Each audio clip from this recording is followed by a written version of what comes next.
வணக்கம்.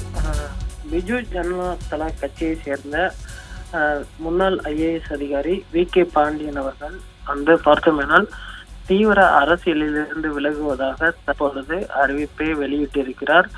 குறிப்பாக மதுரையை சேர்ந்தவர் வி.கே. பாண்டியன் அவர்கள் ஒரு சிறிய கிராமத்தில் பிறந்து வளர்ந்தவர். தொடர்ந்து ஐஏஎஸ் தேர்வு வெற்றி பெற்று பல்வேறு இடங்களில் பணியாற்றிய அவர் ஒடிசாவில் பார்த்தீங்கன்னா கடந்த 12 ஆண்டுகளாக பணியாற்றி வந்த நிலையில் சில நாட்களுக்கு முன்பு முதல்வர் அலுவலகத்தில் பணியாற்றக்கூடிய வாய்ப்பு கிடைத்தது. அதைத் தொடர்ந்து முதல்வர் நவீன் பட்நாயக் அவர்களுடைய கிடைத்த அந்த நட்பின் மூலமாக அவர் தீவிர அரசியலில் இறங்கி தொடர்ந்து அந்த கட்சிக்கு அரசியல் ஆலோசகராக செயல்பட்டு வந்தார். குறிப்பாக ஒடிசா முதல்வர் நவீன் பட்நாயக் அவர்கள் கடந்த 25 ஆண்டுகளாக அந்த மாநிலத்தை ஆட்சி செய்து வந்த நிலையில் அவருக்கு ஒரு அரசியல் ஆலோசகராக செயல்பட்டு வந்தவர் வி.கே. பாண்டியன்.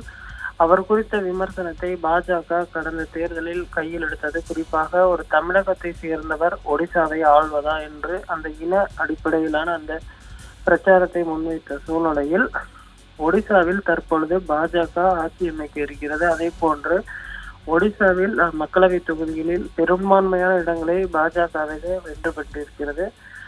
கடந்த 25 ஆண்டுகளாக ஆட்சி புரிந்தவர் பிஜு ஜனதா தள கட்சியின் தலைவர் நவீன் பட்நாயக் பல்வேறு அரசியல் சமயங்களில் முக்கிய தலைவர்களுடனான நட்பில் இருந்திருக்கிறார். அதே போன்று பல்வேறு காலகட்டங்களில் முக்கிய கட்சிகளுக்கு ஆதரவையும் அளித்து வந்திருந்தார். இந்த சூழ்நிலையில் தான் தற்பொழுது முன்னாள் ஐஏஎஸ் அதிகாரி வி.கே. பாண்டியன் தற்பொழுது இந்த அறிவிப்பை வெளியிட்டிருப்பது ஒரு அரசியல் வட்டாரத்தில் பரபரப்பை உண்டு பண்ணியிருக்கிறது.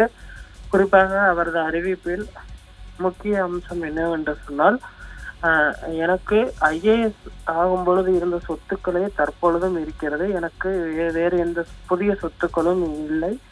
நான் தீவிரமான ஒரு ஐஏஎஸ் அதிகாரியாக பணியேற்ற வேண்டும் என்ற அடிப்படையில் தான் நான் இந்த தேர்வு எழுதி இந்த இதற்கு வந்தேன். மற்றபடி எந்த ஒரு காரணமும் கிடையாது என்று அவர் தெளிவாக தெரிவித்திருக்கிறார். அதே போன்று தனக்கு தனது மூதாதையர்கள் சேர்த்து வைத்த சொத்தே அதிகமாக இருக்கிறது. மற்றபடி எந்த ஒரு சொத்துக்களும் எனக்கு இல்லை. அதே போன்று கல்வி தொடர்பாக நான் நவீன் பட்நாயக் அவர்களுடன் இணைந்து பல்வேறு காலகட்டங்களில் பணியாற்றியிருக்கிறேன். அதே போன்று கொரோனா காலகட்டத்திலுமே ஒடிசாவில் இருக்கக்கூடிய 30 மாவட்டங்களுக்கும் பயணித்து நான் பணியாற்றி இருக்கிறேன். ஒடிசா முதல்வர் நவீன் பட்நாயக் அவர்களின் அந்த விருப்பத்தின் பேரில் தான் நான் தீவிர அரசியலில் இறங்கினேன். தற்பொழுது என்னால் பிஜு ஜனதா தளம் மிகப்பெரிய தோல்வியை சந்தித்திருப்பது எனக்கு வருத்தத்தை அளிக்கிறது.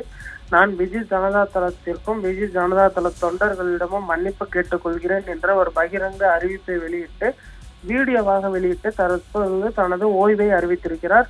தீவிர அரசியலில் நான் இனிமேல் ஈடுபட இல்லை என்ற ஒரு திட்டவட்டமான அந்த அறிவிப்பின் மூலம் தற்பொழுது இதற்கான ஒரு முற்றுப்புள்ளியானது கிடைத்திருக்கிறது. இனிமேல் பிஜு ஜனதா தளத்தின் புதிய அரசியல் வாரிசு யார், வரக்கூடிய காலங்களில் பணியாற்றக்கூடியவர்கள் யார் என்பது தெரிய வரும். ஆனால் இது தொடர்பாக தெரிவித்த பிஜு ஜனதா தளத்தின் கட்சி தலைவர் நவீன் பட்நாயக் அவர்கள், ஒடிசா மக்கள் முடிவெடுப்பார்கள் என்னுடைய அரசியல் வாரிசு யார் என்பதனை என்றும் அவர் தெளிவாக கூறியிருக்கிறார். தற்பொழுது இவரது ஓய்வு அறிவிப்பு தற்பொழுது பரபரப்பாக விவாதிக்கப்பட்டு வருகிறது.